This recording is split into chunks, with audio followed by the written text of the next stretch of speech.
On January 28, 2026, Microsoft reported earnings that beat expectations on both revenue and profit, and the stock still dropped 10% in a single day, wiping out over $350 billion in value. That reaction tells you something important. Investors weren't reacting to what Microsoft reported, they were reacting to what Microsoft revealed. Because buried in those results was a much bigger story. Microsoft is pouring tens of billions into AI infrastructure at a time when growth is already starting to slow, all while relying on a strategy that's deeply tied to a partner whose own future is becoming increasingly uncertain.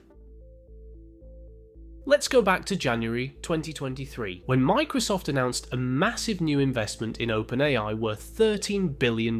Everyone called it the deal of the decade. What they didn't tell you is that a significant portion of that investment wasn't even cash, it was Azure credits. Microsoft was handing OpenAI vouchers redeemable at Microsoft's own data centers, booking the arrangement as investment, then also collecting the revenue when OpenAI used those credits. It's the financial equivalent of a landlord paying a tenant's rent to himself, calling it an investment, and counting both sides of the transaction. Microsoft structured the deal so that they would collect 75% of OpenAI's profits until they had fully recouped their $13 billion investment. Analysts at Morgan Stanley looked at OpenAI's growth trajectory and projected Microsoft would hit full recoupment sometime in 2026. The problem with it was that it requires OpenAI to actually generate profits. OpenAI lost roughly $11.5 billion in a single quarter in 2025. You can't collect 75% of profits that don't exist, and because Microsoft accounts for its OpenAI stake using what's called the equity method, those losses hit Microsoft's own books. They disclosed a $4 billion pre-tax hit in a single quarter, so that recoupment timeline is now dead. Instead of collecting profits, Microsoft is absorbing losses every 3 months.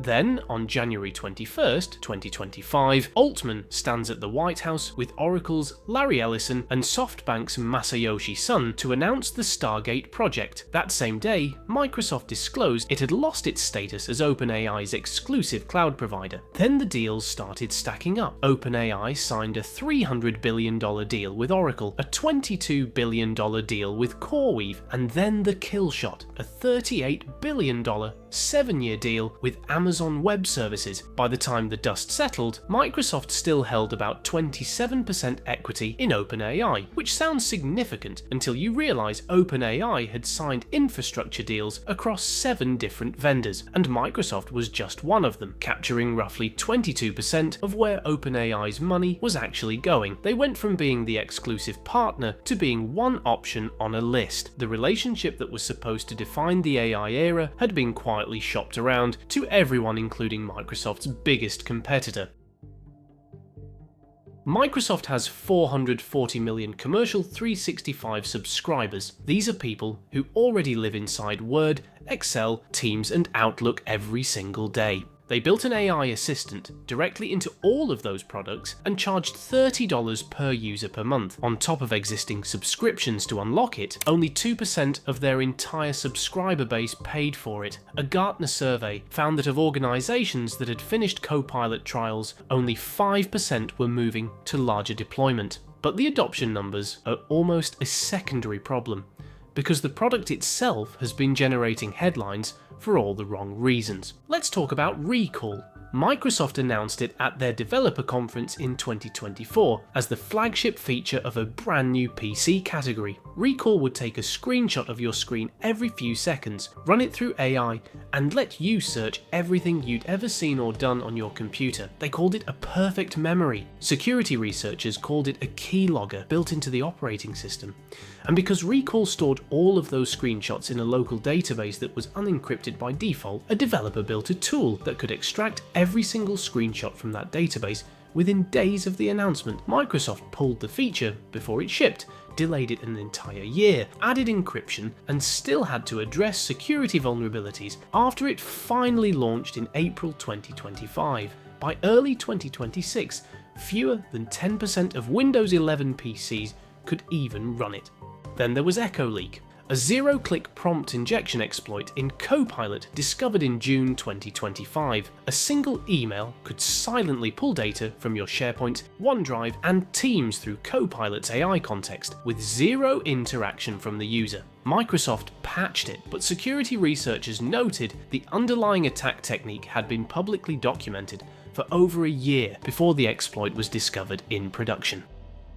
Microsoft spent years pushing Copilot into places users never asked for it. A button in Notepad, AI suggestions in Photos, prompts in File Explorer, a dedicated hardware key on new keyboards. Each update seemed to add a new place where Copilot would appear and offer to help with something you were already doing fine without it. Microsoft's Windows lead eventually acknowledged publicly that the operating system had gone off track with aggressive AI expansion while basic stability issues went unfixed. In March 2026, TechCrunch reported Microsoft was rolling back Copilot integrations across Windows. The executive who announced it said the goal was to integrate AI where it's most meaningful, which is a careful way of admitting they had been integrating it where it wasn't. The trust problem runs deeper than bad features. A Net Promoter Score tracking Copilot's accuracy went from -3.5 to -24 in the span of 2 months in late 2025. Among users who stopped using Copilot after trying it, 44% said distrust of the answers was the primary reason. What makes this particularly uncomfortable is that industry observers have been saying for years that the AI push inside Microsoft has less to do with user demand and more to do with justifying the massive capital investments already made.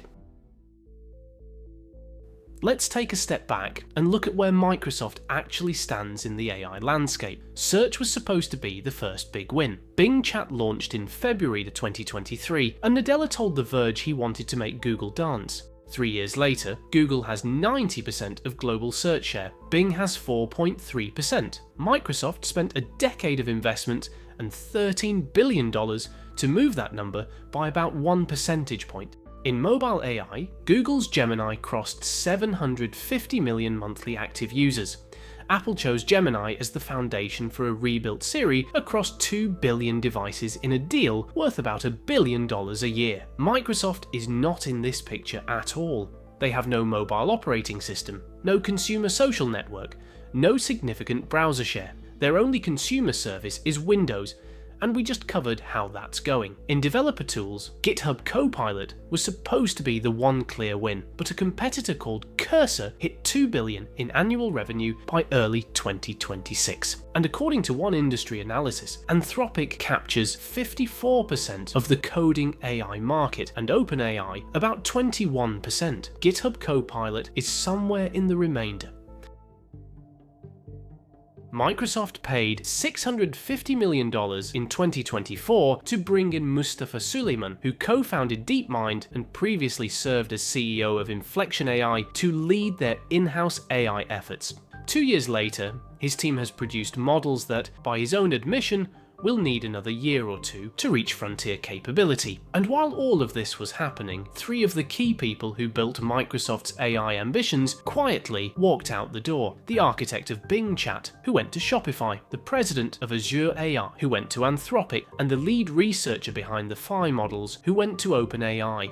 By March 2026, Microsoft narrowed Suleyman's role and brought in a new executive to take over Copilot product, which is a fairly direct signal that the dual mandate wasn't working. A leaked internal comment from a senior Microsoft executive described most of their Copilot products as gimmicky. Another insider said there is a delusion on our marketing side where literally everything has been renamed to have Copilot in it. By that point, Microsoft had somewhere around 80 distinct products with the word Copilot in the name. The BBB's National Advertising Division ruled in June 2025 that Microsoft's Copilot branding was misleading, citing unsupported productivity claims. Microsoft put in $13 billion and lost board influence, lost cloud exclusivity, lost the consumer, lost the developer, and are now absorbing billions in losses every quarter from the company they funded. They built a product that 98% of their own existing customers declined to pay for. They pushed AI into every corner of their operating system until their own executives admitted it had gone off track. And when the market finally looked at all of that together on January, it wiped out $357 billion